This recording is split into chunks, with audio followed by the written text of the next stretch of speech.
Hello everyone, how are we doing? I hope you're having a tremendous day. Today we are reviewing the Audeze Penrose for PS4/Windows, but I don't have a PS4. If you want to learn more about the consoles, there's plenty of reviews out for the consoles. This is just a Windows deep dive, and yeah, let's get into it. This is going to be interesting.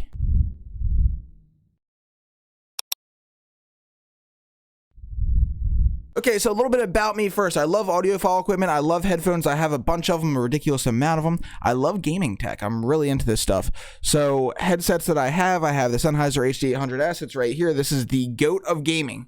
Everyone will tell you this is the best headset on the planet for gaming. It's $1,500. It's open back. You get a super wide soundstage, and it's super comfortable. I have a full review for this on my YouTube channel if you want to check that out if you're curious, but if you're spending $1,500 on a headset, you probably already know about these. Okay, so we have the AKG K7XX open backs. We have the Hi-Fi-Man HE4XX and the Sennheiser HD6XX and these new Audio-Technica Airs. These are open back, and all these headsets are wired, and they use a DAC amp stack. I use the SMSL M500 MK2 balanced into the THX789. If this sounds like another language, this is the we're done talking like this for pretty much the rest of the review, so don't worry. Okay, so the Audeze Penrose. Why am I interested in these? Well, I'm interested in these because these have a high-end planar magnetic driver in here and a wireless gaming headset. And Audeze is known for their planar magnetic drivers and their amazing audio technology. And they're known by audiophiles. So I know who they are. This is actually my first time testing an Audeze product. They have an even higher-end gaming headset. I think it's the GX, which looks phenomenally cool. That's an open back, much like the Sennheisers that I just showed you. But yes, I had heard about these. I've been wanting to try these for a long time. I reached out to Audeze. They sent them out to me. They were nice enough to do that. Thank you, Audeze, but that will not affect this review. There are some quirks and complaints, but hang in there because there's also a lot of good stuff. So the first thing I want to talk about is the build quality, which is also linked to the comfort. That's a double-edged sword for me. The build is solid. They got a little heft to them, but it depends on what you're coming from. This is on the probably slightly heavier side of wireless headphones. I'm coming from wireless speaking. I was with the Turtle Beach Elite Atlas Aero, which had horrible comfort in the past, but then the Razer Black Shark V2 Pro, which is my comfort champ for wireless gaming headsets, much lighter than these, much less clampy, but it feels like if I drop it on the floor, it's going to break into like 9 pieces. So we have a solid build that feels safe. I feel like if I drop these, they're not going to break. But comfort, let's talk about comfort, because this manages to pull off a hefty, solid build. They feel solid, and there's some weight to them. But when I first put these on, comfort-wise, there was a pretty strong clamp, and that worried me because I do not like clamp, especially being a live streamer. When I'm talking into my mic for 4 hours straight, the last thing I want is to have these clamping right here on my jawbone, and when I'm talking, I'm going to have a migraine by the time the stream's over. Okay, that's the last thing I want. So when I first put these on, there was a clamp, and I was worried, but after playing for a few hours, I stopped and I realized I forgot they were on my head. Like, I had the sound going and everything, but I forgot it was physically on my head. And that is a great sign. That is what you want comfort-wise out of a headset. You want to not notice the comfort. That's what makes it comfortable. So it's just like it's there. There's a tight seal, but they broke in. The ear pad's broken, and the clamp isn't there. So I don't feel any pain or anything like that. No painful spots on the top of the head. So I'm happy about that. I was worried at first. So if you put these on for like day one, just make sure you give them a shot. If you're sensitive to clamp, make sure you let them break in before you make that judgment, because I was almost ready to judge these right off the beginning, but we thank goodness we broke them in. Okay, so the function, we have buttons for everything on the left ear cup. That's always what you want in a gaming headset. You can do these wired or wireless. You can also use Bluetooth on these. So you can also do Bluetooth while you're using wireless, which is cool, and there's mixers in the software. I'll show you the software in a second. Now, if you plug these in with the 3.5 millimeter cable, be warned, these things already have a balanced amplifier in them. So if you have a setup like mine, you might think planar magnetic drivers, let's pump some power in there and fire these babies up and see how good they sound. No, read the fine print. These amplify whatever you feed them. They're designed to run off the smartphone.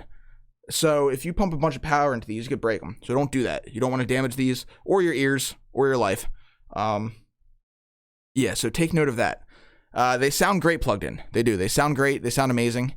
So also about plugging these in, like I said, don't give them a lot of power, but you can't even get audio out of these unless they're turned on. So you have to have them charged and turned on, and then you can plug them in, because the amplifiers are it's an active amplifier. So in order to amplify the noises you're plugging into it, it has to have battery power, it has to be turned on.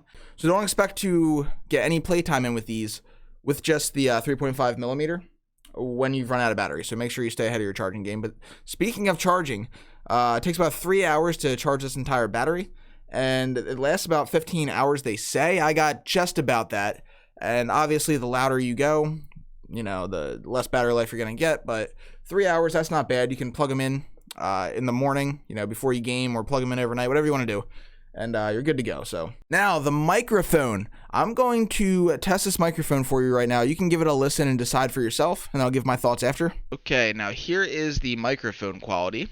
This is the Audeze Penrose, and it comes with this microphone, and here it is close to my face. This is what it sounds like close to my face. This is what it sounds like far away from my face. This is what it sounds like where I think it should be. Okay, so my thoughts on the mic. I don't use gaming headset mics to begin with. I have my own secondary USB mic because I roll with a lot of audiophile sets, like I said. And no wireless gaming headset, and probably no gaming headset period, is going to give you broadcast quality microphone. You're just not going to get that out of a headset.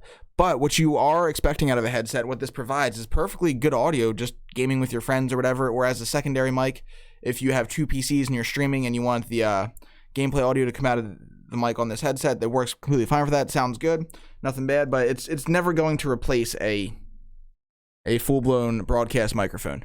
All right, now I'm going to take you through the software. The software here is super simple. So you want to plug in the headset with USB-C, you want to download the software, make sure everything's updated, and this is what you get. You get side tone, and you might hear a hissing in these right when you put them on your head, and you might freak out and think they're broken. They're not. You just got to turn the side tone off. By default, it's on. Once you turn the side tone off, you don't get that feedback or that hiss, so all good on that front. You got your game versus voice mix. You can just decide how you want to mix the volume. You have the wireless versus Bluetooth mix. You can decide if you want your music or the gaming louder, and your mic volume here. So you might notice that this is grayed out, and this is going to lead into the EQ and how all that works. This is grayed out. I can't actually click on anything here. Nothing happens. That's because in order to use the software, we must be plugged in with USB-C, and I will do that now. I'm going to plug in. And look, we're lit up. So that is very quirky and weird. I am wondering why you have a wireless headset if you can't access the software wirelessly. But I guess the flip side of this, I don't know if these are correlated or if it had to be this way, but these presets here for the EQ, you can set them at whatever you want and then save them, and they physically save on the headset. And then what you need to do is a long press on the volume wheel. You press in the volume wheel and it'll shift. So that's good for console. You can set up all your information on a PC and then take these to your PS4, and if you want to go with a more like immersive bassy EQ profile, you just remember which preset it was and hold in the button for 3 seconds and it switches from left to right presets. The downside of this is that if you're on preset 2 and you want preset 1 here, then you're going to have to hold for 3 seconds. It goes to preset 3, hold for 3 seconds, preset 4, all the way around until you get to 1. That can be annoying. And I wish for the PC side we could at least access this wirelessly to change our presets instead of having to do with the long press. That's just me. But there's not much else here. I mean, you have your battery life. You have an auto shutdown feature, but it's a pretty vanilla software. If you wanted some surround sound, like the Mobius headset has, what you could do is download a Dolby Atmos for Windows or the Razer THX surround. You can get third-party softwares and apply them to any of your audio devices. No big deal. So, in terms of sound quality, which we'll get into, these don't even really need the surround sound, in my opinion. All right, now finally, let's talk about the sound of these. So when you're paying $300 for a gaming headset, what makes these worth it to me is the sound, because these are the best sounding wireless gaming headphones I've ever heard in my life. $300. So they're competing with like Astro, some other high-end gaming headsets, but these are 100 millimeter planar magnetic drivers. This is a whole different breed. So when you put these on your head and you turn them on and you start playing a video game, you understand. You're like, whoa, this is different. These sound really, really good. Now, have I heard better audio? Yes. The Sennheiser HG100S is $1,500. It's better, but is it $1,200 better? No. And it's also open back. It's kind of a whole different beast, a whole different application intended for those. So in terms of, we're comparing wireless gaming headsets, if we're comparing these to the Razer Black Shark V2 Pros, it's no competition with sound. No competition.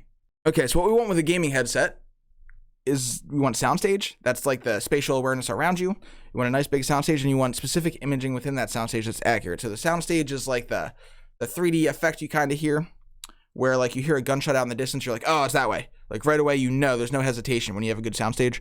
And then the imaging is when there's someone running behind a building in like Call of Duty or PUBG or something, like your brain tracks accurately with the headphones where that person is within space, where the enemy is. So this headset has both of them. Now with a closed back headset, you're not going to get a ton of soundstage because it's a limitation of being closed back mostly. But these are fairly wide for a closed back, I found. They're wider than the Razors. They're wider than Turtle Beach headsets for sure. And it's nice. You got those nice big drivers in there. And the imaging is very, very accurate. So what I would be interested to see is if Audeze made a Penrose that was open back. The same exact thing, just open it up, maybe tune it a little bit differently. I don't know how that stuff works, but to get that really, really wide soundstage, that would be intense and really freaking cool. So I wonder if they might have that in the plans. I'm not sure. But the next thing that makes these interesting for gaming is the tuning on them. I find that the footstep regions on the EQ, they seem to be a little bit boosted. Also, the audio seems to be a little bit compressed, which sounds like a dirty word. When you hear compressed, you might think like degraded quality. But when you're gaming, and especially competitively, you want compression because that makes the quiet things louder and the louder things quiet, which means you can hear footsteps better without having to turn volume all the way up and blast your eardrums out when someone throws a frag grenade at you. So very good. So compression, there's a little bit of it there. You hear it. So this is one of the only headsets that I've ever put on that I didn't want to EQ right away. You can play PUBG with these with the stock EQ and hear footsteps fine, hear everything fine. You don't have to throw on the EQ yourself to bring that stuff out. It's there. And they're tuned that way. They're tuned for gaming. So what does that mean for music? Well, there's better sounding headsets for music, but are they gaming headsets that are wireless in this price range? No way. These things destroy those headsets for music for sure.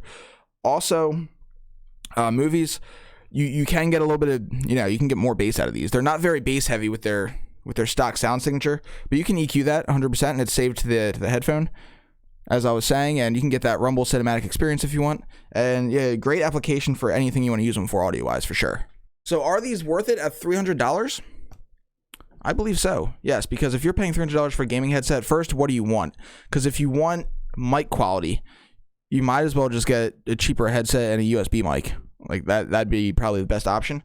Normally, if you're paying $300 for a gaming headset, you want that sound quality, and nothing beats this at $300. So I can ignore the fact that the software only works if it's plugged in via USB-C. I can ignore the fact that the aux in only works if the headset is on and charged, because at the end of the day, Audeze does sound very well. And that's what they're offering you here. They're offering their expertise in sound and their planar magnetic drivers in a wireless gaming headset. That's what you're paying for, and that's what you get, and it's just as good as it sounds on paper. And these are so good. I may even have to use these live on Twitch because normally I use the open back headsets because I like to hear my alerts because I have two PCs and my alerts come through a soundbar, so I like to actually hear. And also they keep me cooler, but the sound quality on these is so nice that I may just have to throw them on there.